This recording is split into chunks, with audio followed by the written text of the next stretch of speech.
Why can slowing down feel so difficult? I went into this summer with the intention to fully slow down, to stop overflowing my plate with things, to stop rushing full speed ahead through my to-do list, to no longer feel like I'm constantly just doing, and to really just check back in with myself, to embrace being slow and to embrace just being. That was at least my goal, especially coming out of New York City where I was, as I've spoken to in other episodes, burnt out, juggling a lot. I was still in my full-time job doing 2 episodes a week on top of that, getting my coaching certification and teaching yoga twice a week and trying to be social and 27 on top of that. I was like, okay, this summer, not being in New York City, this is going to be the perfect time to slow down and to just not do so much. And to be quite honest, I have not really slowed down. I really haven't slowed down in the way at least that I thought I would.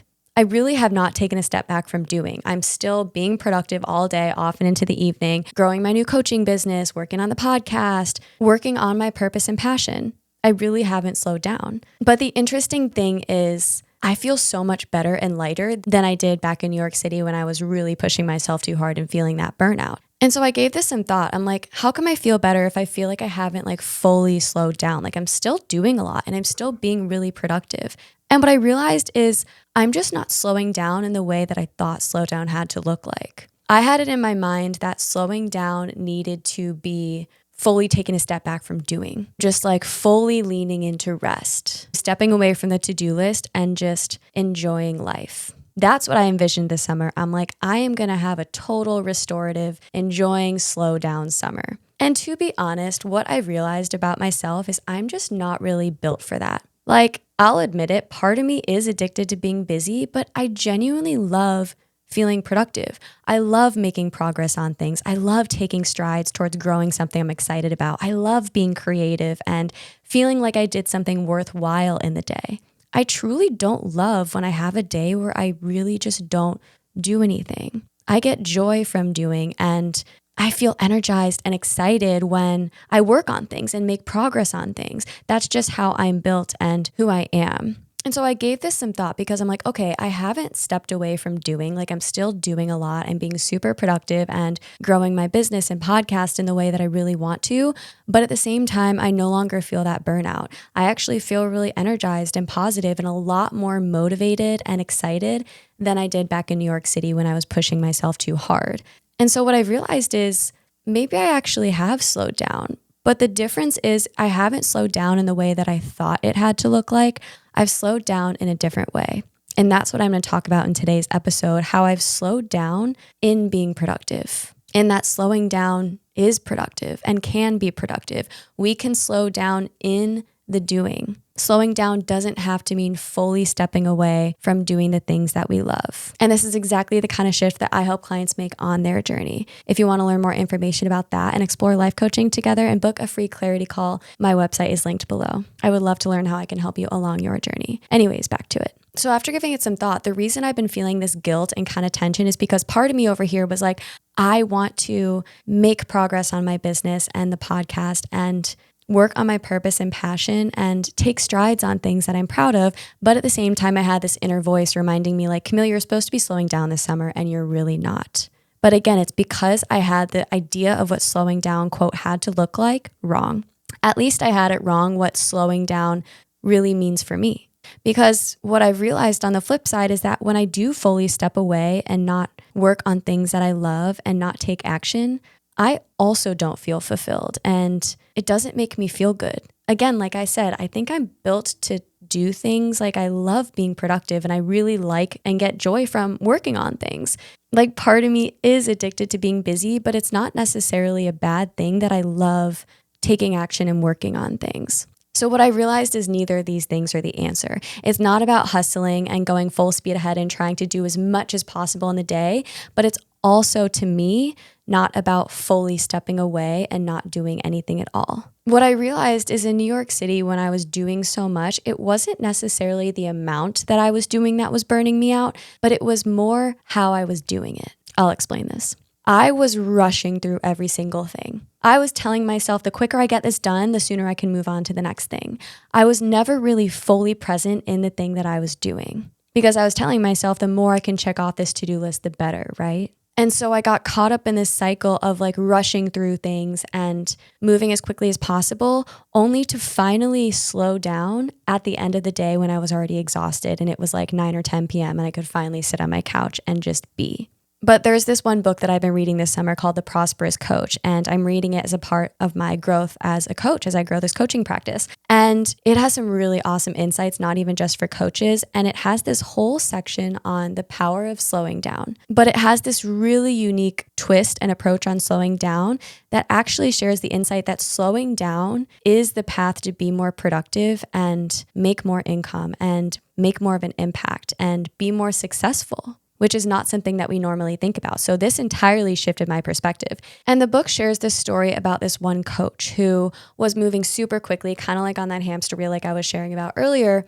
And it was when he finally started slowing down that he saw the most success he ever has, both income-wise, impact-wise, and honestly, just life improvement-wise. He felt so much better as well. And what this slowdown looked like for him was doing slightly less quantity-wise, being more intentional and slowing down in every single thing he was doing, allowing himself the rest when he needed it. And the reason that this improved his business and his life so much is because it allowed him to show up with a much better and higher quality and with much more intention and just really show up as the best version of himself because he was doing things a little more slowly and not rushing through it. And this story really hit home for me because, again, like I was sharing earlier, I was constantly rushing through my to-do list. Again, I was sitting here thinking like the more that I get done and the more that I get through today, the better I'll be, the happier I'll be, the more fulfilled I'll be. I thought that success meant doing as much as possible. But clearly that was not working because of the state that I was in continuing to fall down that trap. I was in this place of burnout and feeling like I wasn't showing up as my best self and not even feeling motivated or really connected to the work that I was doing. I was kind of just in this autopilot of doing without feeling truly present and truly intentional in what I was doing, let alone positive or excited about it. But at the same time, I was a bit scared to slow down because in my mind, I thought that slowing down meant that I would be less successful and meant that I would fall behind in some ways. So what this story did is it opened my eyes to what slowing down really looks like, at least what slowing down in a productive way can really look like. That slowing down isn't necessarily about doing nothing or even necessarily doing less, but it's about slowing down in order to be fully intentional and fully present in what you are doing right now.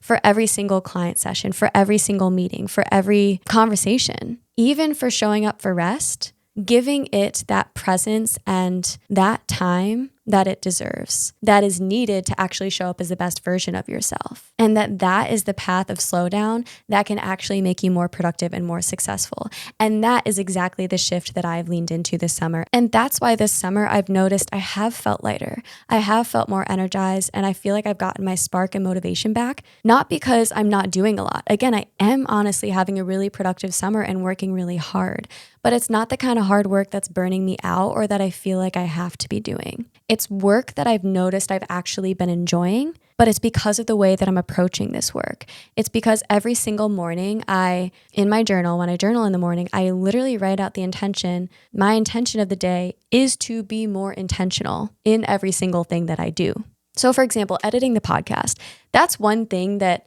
if you don't have a podcast, it can be very tedious and it can be very time consuming, at least the way I do it, because I care about the quality of every single episode. And previously, when I would go through and edit, I would constantly be checking the time and wondering why it's taking so long and feeling frustrated that I have to carve out a couple hours to just sit here and edit. It's not the most fun and exciting work, right? But this summer, given it's my intention to be more intentional and be more present and slow down enough to be there for every single thing that I do, I've started to enjoy editing. I see it as a creative process, and I see it as time that I get to re-listen to these awesome insights that I've gained from that guest episode or that solo episode. It's a time to be creative and enter flow state. And I've noticed the more present I am in that task, the more I slow down enough to really be there in the editing process, the more enjoyment I get out of it and the more I can actually enter flow. And it's that state of being fully present and slowing down enough to be intentional in what I'm doing that leads to me feeling more energized and motivated and excited rather than the previous version that would rush through it and kind of feel drained after because I wasn't even fully present through it. I was constantly thinking about the next task that I wanted to do or feeling frustrated that it was taking so long or something like that. So what I've noticed is that in slowing down in the doing, not only has it allowed me to be more present and intentional for that task and show up as a better version of myself, but it's allowed me to gain so much more satisfaction and fulfillment from each task. So what I've noticed was I no longer feel the need to just check off a couple more things at the end of the day, at the end of my to-do list, because the things that I've already worked through have given me a bit more satisfaction and fulfillment because I was actually present for them. I wasn't just rushing through them and focused on the quantity that I was checking off. I was getting more satisfaction and fulfillment from each individual thing I was doing because I was slowing down enough to actually be there for it. Whereas I know a lot of people can relate to that sentiment of like feeling the need to check off more at the end of the list at the end of the day because you didn't get fulfillment from those things you've already checked off. And so slowing down in the doing for me has made me feel less of a need to get through maybe like 1 or 2 more items at the end of the day just to feel a little bit better and a little bit closer, because I've already felt really good and energized and in flow in the things that I was doing. And again, the tasks that I'm doing haven't changed. It's just in how I'm doing them, in slowing down enough to be there for them. So thinking about it, slowing down in the doing, the ways that it's really helped me, if I summarize and think about it, it's allowed me to actually feel calm. My nervous system feels more regulated. I no longer feel that like fight or flight, constantly rushing through things so quickly. Like I used to feel this almost like weight in my chest because I was kind of like moving so quickly that I didn't even like allow myself to calm down. I noticed this kind of tension I used to hold in my shoulders. And now I allow myself to relax through that and just come back to the task whenever I find myself drifting ahead to the next thing. It's helped me show up a lot more authentically and creatively and intentionally in every single thing that I do, whether that be recording for the podcast, whether it be in a client session, being able to fully connect with that client and understand and listen to them and connect with them energetically, or whether that just be being present with my family and friends this summer. It's helped me feel energized and proud at the end of the day rather than feeling like I need to check off more on my to-do list. And finally, it's helped me enjoy what I'm doing so much more. It's brought more joy to my life. I realized that slowing down does not have to mean we aren't productive. Slowing down just means being here for it, being there for whatever you're doing. And that's quite honestly been the most productive and impactful shift that I've made this summer. So I hope you've enjoyed today's episode of Fulfilled. If you did, don't forget to press follow or subscribe wherever you are listening. And it would mean the world to me if you left a comment or rating or review on the show. I'll see you all again soon on your journeys to living this life fully.